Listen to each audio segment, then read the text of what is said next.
example of people as puppet masters trying to control the narrative. It now appears if she wants to run for supervisor again, it will happen. The self-proclaimed super mayor of Dothan, Illinois, has dramatically changed her course as her once dominant political empire begins to disintegrate more swiftly than expected due to accusations of lavish spending and questionable leadership choices.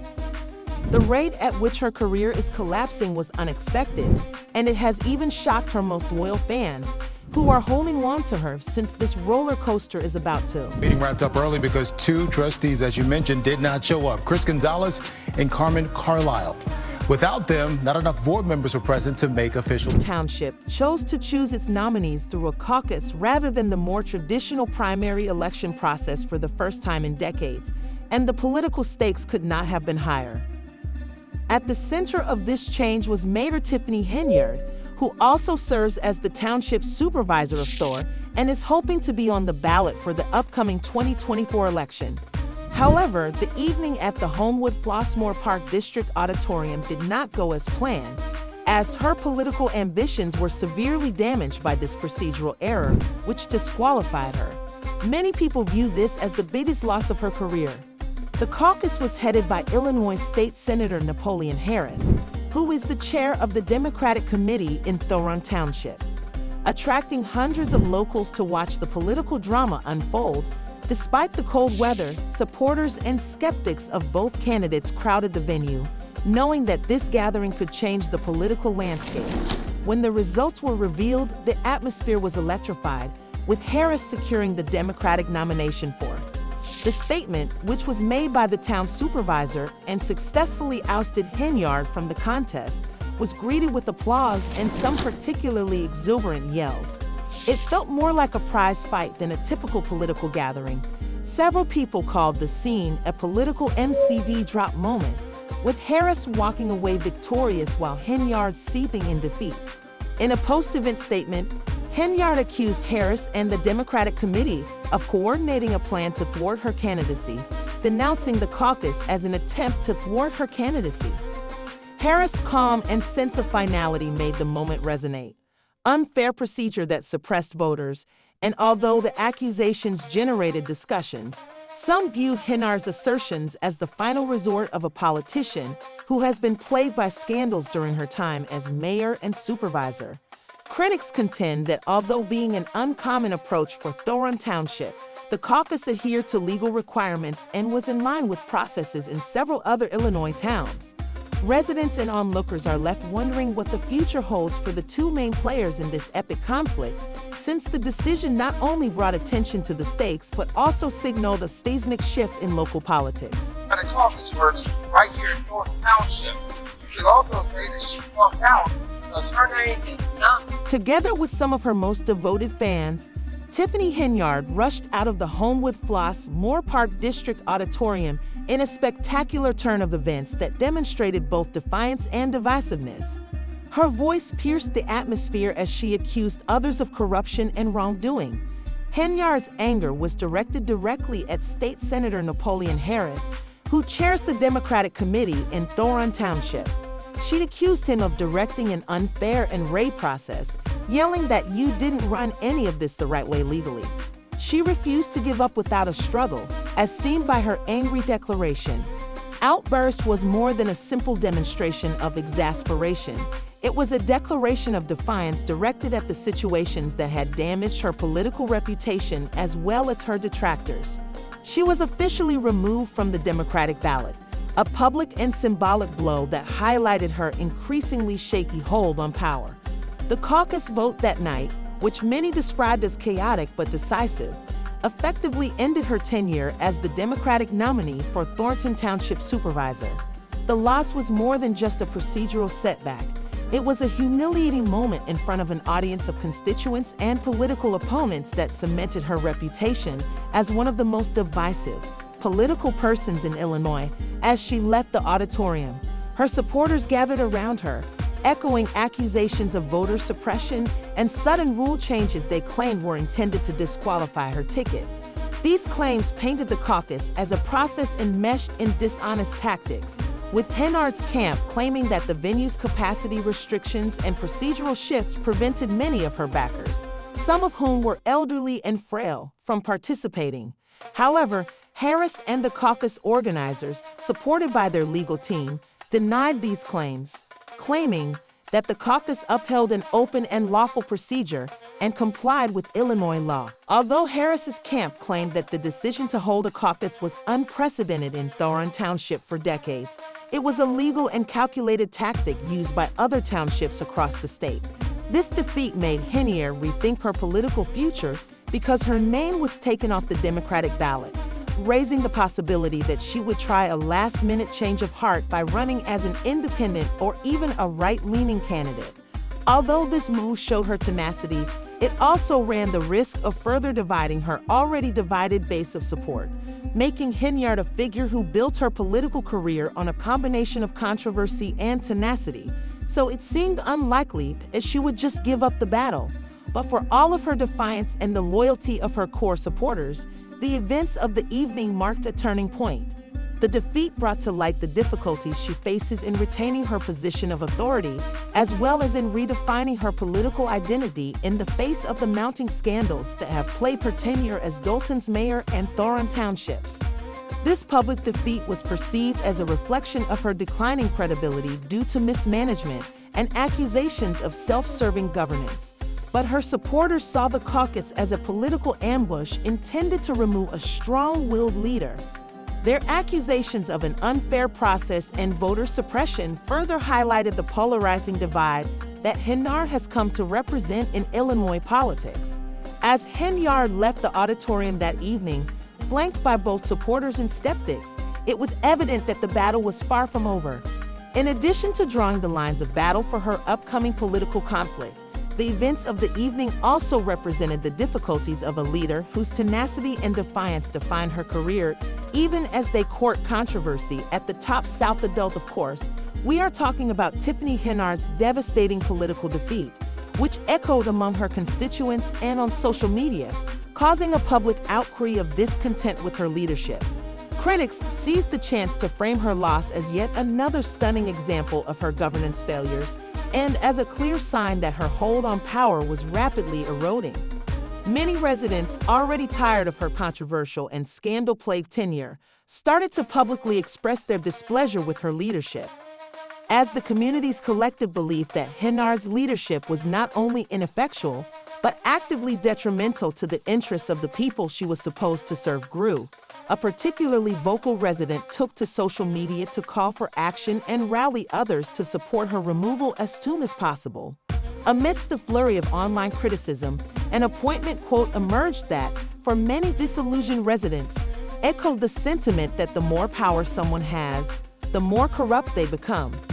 Caught the spirit of Henyard's alleged decline, signifying to her detractors the dangers of political hotness and the destructive force of unbridled power. What was formerly seen as confidence now seemed to be unrestrained arrogance, and Henyard had come to represent unchecked ambition gone awry. Her failure to own up to her mistakes or accept responsibility for the results of her choices further alienated her supporters. What happened after her shocking defeat was a harsh critique of her leadership style, which many saw as self-serving, in addition to a confirmation of her political shortcomings. For months, farmers had been warned about suspected corruption, questionable financial decisions, and poor management practices. However, the loss made it more difficult to disregard these allegations. Her inability to inspire trust in the government and bring her constituents together highlighted an administration that appeared more concerned with personal enrichment than with resolving the real issues facing the community. This sentiment became more prevalent both online and in local discussions. The general mistrust of the people strengthened the idea that Henyard's leadership reflected the same issues she was meant to address. Instead of mobilizing her community, residents felt more and more alienated from Henyard's policies, as well as from her combative attitude towards criticism and her refusal to have meaningful conversations about the issues that affected their lives. Complaints about subpar public services, deteriorating infrastructure, and financial mismanagement only fueled the simmering resentment of those who demanded accountability. and her continued defiance in the face of growing scandals seemed to confirm their complaints. Many people in the Henyard leadership had doubts about her priorities, which represented a dangerous disconnect. She appeared to be firmly rooted in her own image of authority, oblivious to the growing complaints of those around her. As the public outcry increased, Henyard's political future seemed more precarious than ever before.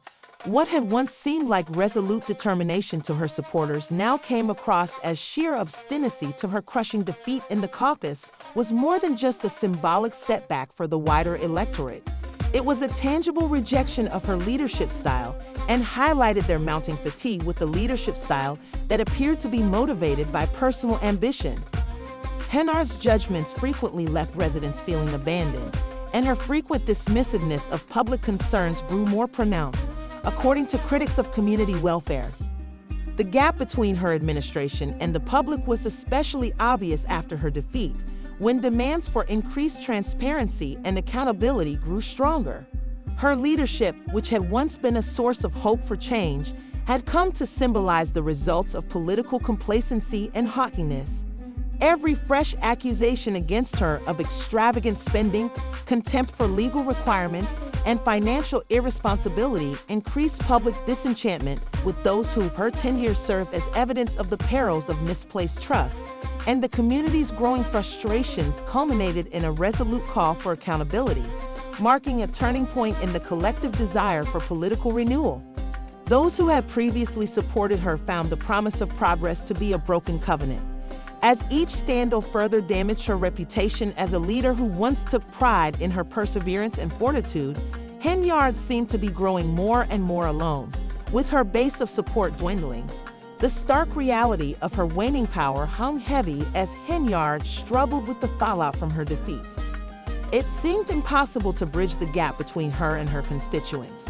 Her once unwavering authority suddenly seemed brittle, making it difficult for her to stay relevant in a community that had grown tired of broken promises and incompetent leadership.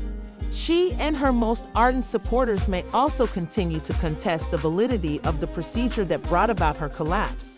It became evident that the electorate's tolerance had run its course as the need for change intensified daily and the threat of political oblivion increased. Henyard's future was left uncertain by Drew's closeness, and her legacy was disputed. Minutes. That's all it took for Tiffany Henyard to come out as the Democratic nominee for 4th Township Supervisor, and she left here. To completely understand Tiffany Henyard's dramatic fall from grace, one must take into account her quick ascent to fame and the carefully crafted image that once positioned her as a rising star in local politics. She was first hailed as a visionary leader and then successfully secured dual roles as mayor of Dalton and supervisor of Thoron Township, a rare combination of power that elevated her status and solidified her as a figure of immense influence. This dual authority not only bolstered her. The weight of controversy revealed flaws in her meticulously maintained facade. Among the most damning accusations was the discovery of extravagant spending, including an astounding $33,000 charged to Amazon for community purposes for Dalton residents, many of whom had median incomes well below $50,000. Given the sharp contrast between Henyard's seeming wealth and the financial difficulties faced by those she was chosen to serve, this revelation caused a great deal of discontent. These accusations were previously unimaginable, caused constituents who had trusted a leader to feel shocked, angry, and betrayed. Thought served their best interest. The community's indignation was evident as information about Henyard's spending patterns surfaced, revealing what many perceived to be egregious negligence and a detachment from her constituent concerns. One Dalton resident expressed the growing resentment among her electorate, saying, "It's disgusting that she's living like a queen while we can barely get by." The accusations depicted a leader living a lavish lifestyle while ignoring the urgent needs of her community. These feelings of betrayal fueled a groundswell of disillusionment, sparking calls for accountability and driving in. As the political fallout became inevitable and scrutiny increased, the accusations of misconduct not only damaged her reputation, but also served as a stark reminder of how far her leadership had strayed from the ideals she had professed. Her financial decisions became emblematic of a deeper hypocrisy, highlighting a glaring disparity between her promises of service and the self-serving reality that residents perceived in her leadership. This revealed the fragility of ARD's once formidable foundation, enhanced by their perception of the contrast between her public persona and her apparent private priorities revealed a betrayal that caused even her most ardent supporters to lose faith in her administration. What had once been a shining example of a champion for the people, a leader hailed for her promises of integrity, transparency, and professionalism, had been replaced by a narrative of greed and mismanagement for many. A turning point in Henyard's political career was the disclosure of her purported financial mismanagement, which caused her base of support to erode and sparked a sharp change in public sentiment among those who had previously viewed her as a beacon of hope for Make a Change Right Now. Sage her leadership as a warning against unbridled ambition and self-interest. Tiffany Henyard's story serves as a symbol of political excess, highlighting the growing gap between the leader she professed to be and the realities encountered by the typical Dothan inhabitant. Critics painted her demise as inevitable. The foundations of Henyard's political career collapsed, the same platform that had paved the way for her ascent based on promises, as a result of leadership enmeshed in scandal and characterized by choices that put personal comfort ahead of the welfare of the community. In addition to overshadowing her accomplishments, the accusations against her solidified her legacy as one marred by controversy and lost potential. Her failure to address the needs and concerns of her community, while engaging in behavior perceived as extravagant and out of touch, deepened the rift between her administration and the people it purported to serve. Her political demise had an impact that extended far beyond her immediate sphere of influence, serving as a warning that the pursuit of power unchecked by accountability can alienate and betray those it seeks to leave for Dothan. Locals residents are feeling frustrated and disillusioned as a result of the unneeded and politically motivated infighting that is seriously impeding the community's ability to receive effective services. They have been vocal about the negative impact these ongoing disputes are having on their daily lives, as essential projects have been delayed and basic services compromised. The focus has shifted away from addressing the community's pressing needs, with political battles taking precedence. The accusations against Henyard became a rallying point for change, reinforcing calls for leadership rooted in humility. Whether Henyard, the Democratic candidate for the position of supervisor of Thoron Township, is genuinely serving the interests of the people she represents, or whether her activities are motivated more by power struggles and personal ambitions. The matter reached a climax when Henyard abruptly left the campaign after just 7 minutes. As the Blackstone Park renovation project draws to a close, a move that highlighted the high financial stakes involved in this ongoing conflict alongside her and the numerous other parties involved could have dire consequences, including the potential for a hefty $40,000 fine if the deadlines for necessary permits are missed. Approvals are not received. The bigger problem at hand is that taxpayers can be forced to repay funds that have already been allotted for the project. Not just political scheming, but also the lost chances brought about by internal strife and poor leadership, according to Stephanie Wheatman, the Park District's executive director. Residents would lose out on access to better parks and secure areas for their families if the grants and permits expire. The confrontational and domineering leadership style of the Park District has caused divisions in the community, increasing rifts and impeding significant advancement on important projects. Additionally, her inner circle, which was once unwavering in its support, is now starting to fragment, with longtime allies allegedly drifting away and employee resignations stoking speculation of escalating internal strife, even though Henyard has not been charged. The FBI's investigation into her administration is still ongoing and remains one of the most damaging blows to her political authority. According to reports, some people have accused her of being malfeasant in her leadership, further undermining public confidence. The investigation's very existence has clouded her tenure with, however, Henyard has tried to counter the growing criticism by accusing her detractors of waging a smear campaign in a recent fiery Facebook video in which she aggressively asks why she is getting all this attention and what they are trying to distract you from. At the same time, her political opponents have used the indictment of one of her closest allies, a former deputy police officer facing allegations of bankruptcy fraud, to amplify their claims of corruption in Henyard's administration. She has any proof to back up these claims? She has further distanced herself from the public by dismissing those who criticize her poor management. The ongoing conflicts and controversies have demonstrated that Henyard leadership is under siege from both internal and external challenges. The stakes for her political career are extremely high, and her already eroding support is only getting worse as each new scandal breaks, as crucial projects are put on hold and delays mount. Her previously stable power is becoming more and more unstable as she tries to influence the public by planning neighborhood gatherings and interacting with the media. Her public image has been severely damaged by outlets, which have mostly backfired by accusing her of desperation and trying to pass off her compassion for the community in a phony and forced manner. Henyard's aggressive, domineering leadership style has alienated many people and deepened the perception that her leadership is out of touch with the needs of the people she is supposed to serve. Since important grant funding is running out and community projects are failing, the deeper ramifications of her leadership become more than just politics. Sadly, it is becoming more difficult to ignore the rifts within her inner circle as longtime allies start to distance themselves in whispers of staff discontent.